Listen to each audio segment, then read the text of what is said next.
Hello students, आज हम chapter 12th का स्टार्ट कर रहे हैं केमिस्ट्री, जिसका नाम है पॉलीमर। और अब लगातार आगे इस चैप्टर्स की वीडियो हम आगे डालते रहेंगे। तो पॉलीमर दो शब्दों से मिलकर बना होता है, पॉली प्लस मर।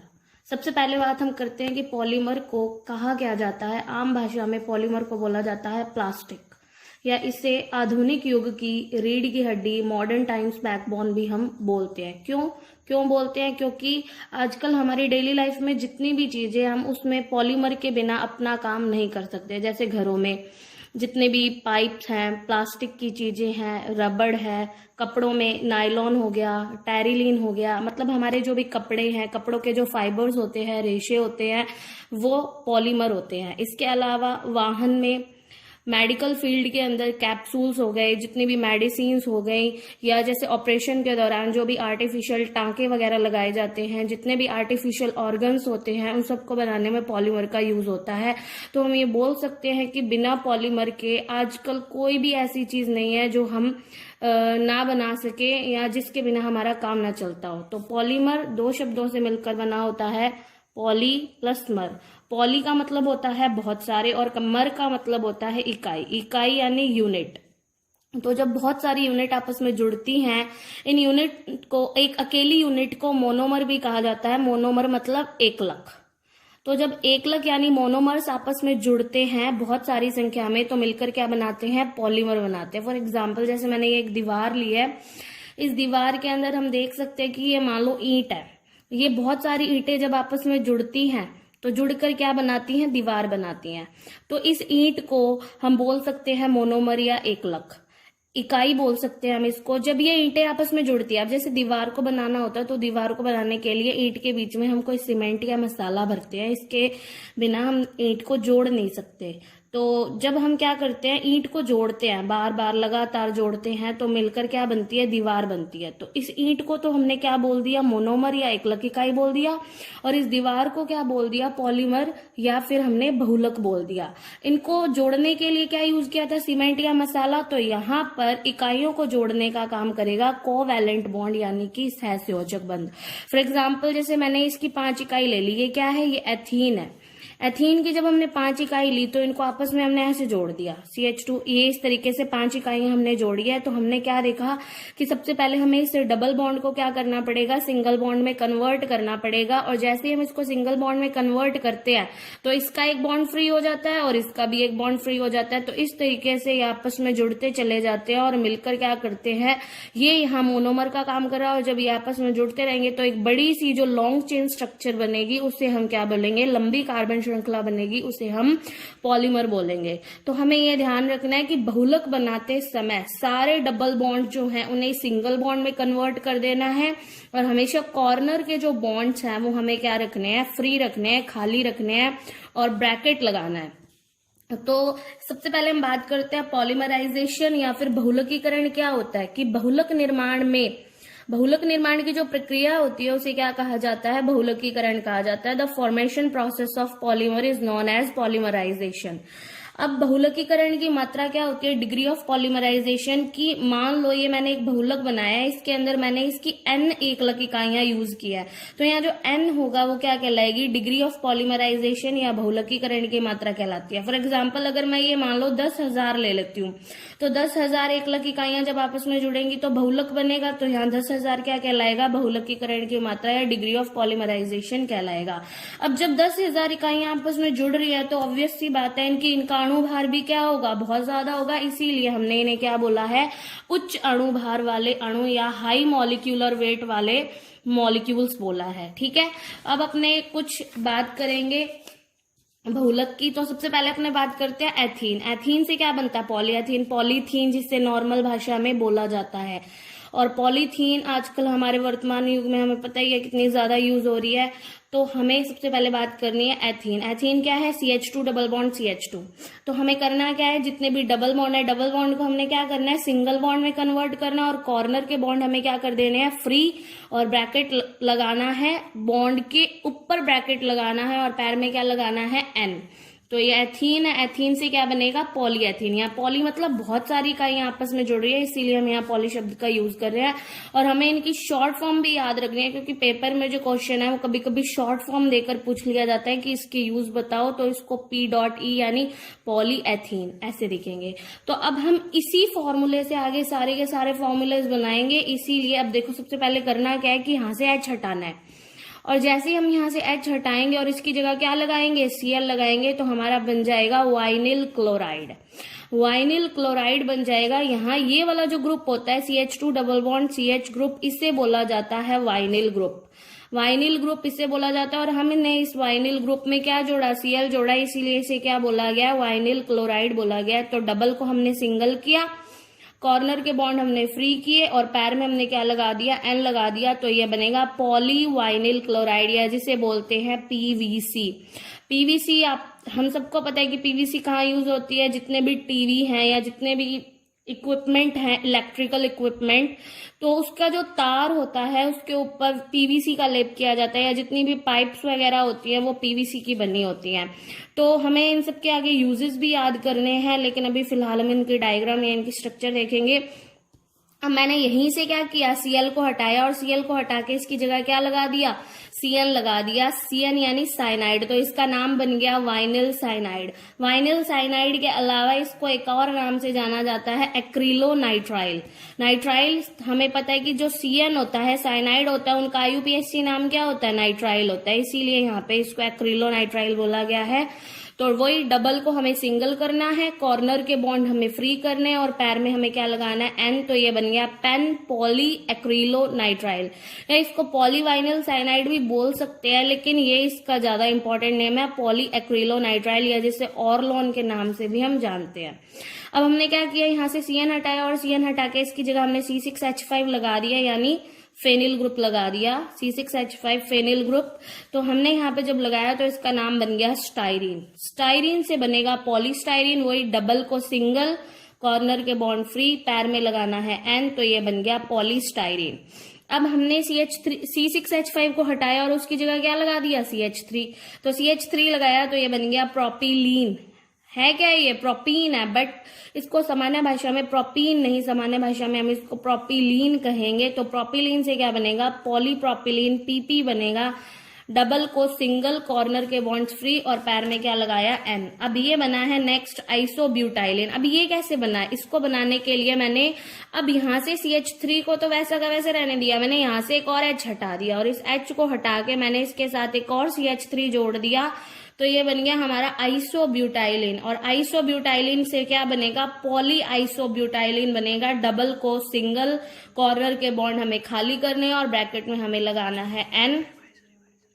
तो ये बन गया PIB पॉली आइसोब्यूटाइलिन। PIB जो होता है उसका यूज बहुत ज्यादा इंपॉर्टेंट है, पेपर में कई बार आया हुआ है कि PIB के यूज बताओ। तो जो फुटबॉल होती है, फुटबॉल के अंदर जो हवा होती है उसको रोकने का जो काम करता है वो PIB करता है। फुटबॉल के आंतरिक जो तंतु होते हैं, जो फाइबर्स होते हैं, वो PIB के बने होते हैं। आजकल हमने देखा है जो टायर है, ट्यूबलेस टायर, पहले तो टायर्स के अंदर ट्यूब में हवा भरी जाती थी, वो उसको हवा को रोकने का काम करती थी। पर वर्तमान में जो ट्यूबलेस टायर यूज होते हैं उसमें हवा को पकड़े रखने का जो काम होता है वो PIB के द्वारा किया जाता है। तो अब तक हमने क्या देखा, एथीन।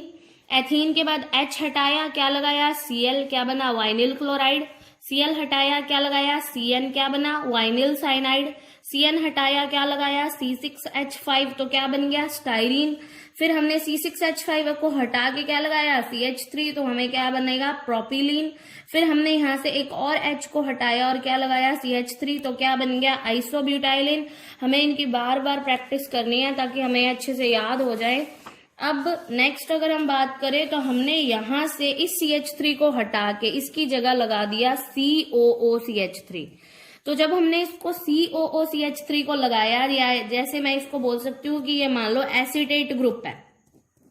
एसीटेट क्या होता है CH3COO माइनस, बस यहाँ माइनस नहीं लगाया हमने, यहाँ पे क्या लिखा है COOCH3 जोड़ दिया। तो COOCH3 को जोड़ने पर बना मैथिल मेथ एक्रिलेट, या जिसको शॉर्ट फॉर्म में मम्मा भी बोल सकते हैं, MMA, M for Maithil, M for math और A फॉर एक्रिलेट। तो यहाँ पे वही डबल को क्या करना है, सिंगल कॉर्नर के बॉन्ड हमें खाली कर देने हैं, पैर में लगाना है N, तो ये बनेगा Pamma. Poly Maithil math acrylate, या जिसका एक और नाम है फ्लेक्सीग्लास। अब अगर हम नेक्स्ट बात करें टेट्राफ्लोरोएथीन, तो टेट्राफ्लोरोएथीन बना कैसे है, जैसे ये था ethene, CH2 double bond CH2, तो मैंने यहाँ पे क्या किया, चारों H को हटा दिया और उसकी जगह मैंने 4 F लगा दिए। तो ये एथीन थी, एथीन में हमने 4 फ्लोरो ग्रुप जोड़े हैं, तो इससे बनेगा क्या, 4 को क्या बोलते हैं, टेट्राफ्लोरोएथीन। तो ये बन गई टेट्राफ्लोरोएथीन। टेट्राफ्लोरोएथीन से हमें बनानी है पॉली टेट्राफ्लोरोएथीन, PTFE, जिसे हम टेफ्लॉन भी बोलते होते हैं, और इसका यूज बहुत ज्यादा इंपॉर्टेंट है, जिसका यूज किया जाता है नॉन स्टिकी कुकवेयर बनाने में, यानी ऐसे बर्तन बनाने में जिनमें हम खाना देखते हैं चिपकता नहीं है। जैसे आजकल जो ब्लैक कलर के बर्तन आते हैं, हम देखते हैं कि नॉर्मली उनमें खाना चिपकता नहीं है, तो उन पर टेफ्लॉन का आवरण चढ़ाया हुआ होता है, जिसकी वजह से उन पे खाना नहीं चिपकता। या जो जैसे डोसा वगैरह जो बनाते हैं, तो उसका जो तवा होता है वो नॉन स्टिकी तवा होता है, जिसके ऊपर खाना चिपकता नहीं है। लेकिन ये आवरण जो होता है वो बहुत ज्यादा टेम्परेचर अगर हम दे तो टूट भी जाता है, तो हमें इस बात का ध्यान रखना है। तो ये बनेगी टेट्राफ्लोरोएथीन, CF2 डबल को हमने सिंगल किया, कॉर्नर के बॉन्ड फ्री करके N लगा दिया, तो ये बन गया PTFE, पॉली टेट्राफ्लोरोएथीन या टेफ्लॉन। नेक्स्ट अगर हम बात करें, ये तो सारे एथीन से हमने आगे चल के फॉर्मूले बना लिए। नेक्स्ट अगर हम बात करें 1,3-ब्यूटाडाइईन, तो 1,3-ब्यूटाडाइईन बनाने के लिए सबसे पहले हमें इसका फॉर्मूला बनाना सीखना पड़ेगा। तो ब्यूट कितने कार्बन के लिए आता है, 4, तो 1 2 3 4, हमने 4 कार्बन लगा दिए। अब डाई का मतलब होता है 2 और ईन का मतलब होता है डबल बॉन्ड, तो मतलब हमें 2 डबल बॉन्ड लगाने हैं। तो 2 डबल बॉन्ड लगाने कौन सी पोजीशन पे है, एक तो 1 पर और एक 3 पर, तो ये 1, ये 2, ये 3 और ये 4। तो हमने 1 नंबर पे डबल बॉन्ड लगा दिया और एक हमने 3 नंबर पे डबल बॉन्ड लगा दिया। दोनों को लगाने के बाद अब हमें वैलेंसी कंप्लीट करनी है। तो यहाँ 2 बंद बनाए हुए हैं, तो CH2, यहाँ 3 है तो CH, यहाँ 3 है तो CH और यहाँ 2 है तो CH2, क्योंकि हमें टोटल 4 वैलेंसी कंप्लीट करनी है। तो हमने ये कर ली, हमारी बन गई ब्यूटाडाइईन। तो इस ब्यूटाडाइईन से आगे हमें बनाना है पॉलीब्यूटाडाइईन। तो देखो सिंपल सी ट्रिक है, डबल को कर दो सिंगल और सिंगल को कर दो डबल। तो हमने क्या किया, ये जो डबल था इसको हमने कर दिया सिंगल, फिर ये जो सिंगल था इसको हमने कर दिया डबल, और ये जो डबल था इसको फिर हमने कर दिया सिंगल। फिर कॉर्नर के बॉन्ड क्या करने हैं, खाली, और पैर में क्या लगाना है, N, तो ये मेरा बन गया पॉलीब्यूटाडाइईन। तो पॉलीब्यूटाडाइईन में अब देखो मैंने ट्रिक लिख भी दी है कि डबल बॉन्ड को सिंगल बॉन्ड में और सिंगल बॉन्ड को डबल बॉन्ड में कन्वर्ट करना है और कॉर्नर के बॉन्ड्स को फ्री करना है। अब अगर इसी से आगे मैं फॉर्मूला बनाऊंगी 2-मेथिल-1,3-ब्यूटाडाइईन, यानी कि 1,3-ब्यूटाडाइईन में 2 नंबर पे हमें कौन सा ग्रुप जोड़ देना है, मिथाइल ग्रुप जोड़ देना है। तो मिथाइल ग्रुप जब मैं जोड़ दूंगी तो बनेगा 2-मेथिल-1,3-ब्यूटाडाइईन, जिसे हम आइसोप्रीन भी बोलते हैं। तो आइसोप्रीन कैसे बनेगा, तो आइसोप्रीन बनाने के लिए सबसे पहले मैं आपको फॉर्मूला बना के दिखाती हूँ, पीछे से शुरू करना। ब्यूट मतलब कितने कार्बन, 4, तो मैंने 4 कार्बन बना लिए। उसके बाद डाइईन, यानी हमें 2 डबल बॉन्ड लगाने हैं, तो 1 नंबर पे और कितने नंबर पे, 3 नंबर पे, तो मैंने 1 नंबर पे डबल बॉन्ड लगा लिया, फिर मैंने 3 नंबर पे डबल बॉन्ड लगा लिया। अब 2 नंबर पे कौन सा ग्रुप जोड़ना है, मैथिल ग्रुप। तो मैथिल कौन सा होता है, CH3, तो 2 नंबर पे मैंने CH3 जोड़ दिया। अब हमें वैलेंसी कंप्लीट करनी है, तो CH2, यहाँ 4 बॉन्ड पूरे हैं, यहाँ H और यहाँ क्या आ गया CH2, तो ये मेरा बन गया क्या, 2-मेथिल-1,3-ब्यूटाडाइईन, या जिसे हम आइसोप्रीन भी बोलते हैं। तो मैंने क्या बोला था, अब इससे आगे फॉर्मूला बनाना है, तो डबल को कर दो सिंगल और सिंगल को कर दो डबल। लेकिन ये जो चीज है वो हमें सिर्फ इस स्ट्रेट चेन के अंदर ही करनी है। कहीं ये वाला सिंगल बॉन्ड आप डबल बॉन्ड में कन्वर्ट कर दोगे तो गलत हो जाएगा। मतलब हमें जो भी परिवर्तन करने हैं वो सिर्फ इस सीधी श्रृंखला में करने हैं, नीचे वाले बॉन्ड्स में हमें कोई परिवर्तन नहीं करना। तो मैंने डबल को क्या कर दिया सिंगल, उसके बाद मैंने सिंगल को क्या कर दिया डबल, उसके बाद मैंने डबल को क्या कर दिया सिंगल। नीचे CH3 में कोई परिवर्तन नहीं किया। किनारों के बंध हमें क्या रखने हैं खाली, और पैर में हमें क्या लगाना है N, तो ये बन गया हमारा पॉलीआइसोप्रीन। अब ऐसा क्यों किया कि हमने डबल को सिंगल कर दिया और सिंगल को डबल कर दिया? ये नॉर्मल सी बात है कि जब हम इस कॉर्नर के बंद को खाली करते हैं तो कॉर्नर के बंद को खाली करने पर इसका एक बंद खाली हो गया, लेकिन इसका भी तो एक बंद खाली हुआ। उसके बाद अगर हम देखें कि जब मैंने इसका कॉर्नर का बंद खाली किया तो इसका तो चलो खाली हो गया, लेकिन इसका भी तो खाली हुआ। तो इन दोनों के जो बंद आपस में खाली हुए हैं उन्होंने आपस में मिलकर डबल बॉन्ड यहाँ पर बनाया है। बट अगर तुम्हें ये चीज समझ नहीं आती तो सीधा सा याद रखो, डबल को सिंगल और सिंगल को क्या कर देना है, डबल। लेकिन ये जो परिवर्तन है वो हमें सिर्फ इसी चेन में करने हैं, नीचे हमें कोई परिवर्तन नहीं करना। तो आज के लिए इतना बहुत है। इन फॉर्मूलाज की आप प्रैक्टिस करो, जितनी ज्यादा प्रैक्टिस करोगे उतना ज्यादा समझ आएगा, क्योंकि केमिस्ट्री सिर्फ प्रैक्टिस पे ही डिपेंड करती है, तो रट्टा मारने से कोई काम नहीं चलेगा। अब इसके आगे जो भी फॉर्मूला आगे बनेंगे वो मैं आपको अगली वीडियो में दिखाऊंगी। तो अगर आपको कोई भी डाउट हो तो आप मुझसे पूछ सकते हैं। आपको यहाँ पर इस चैनल पे नंबर दिया गया है, जिससे आपको कोई भी डाउट हो तो आप उसके बारे में हमसे पूछ सकते हैं। नेक्स्ट वीडियो हम डालते रहेंगे। तो अगर आपको पसंद आए तो लाइक करें, शेयर करें, सब्सक्राइब करें।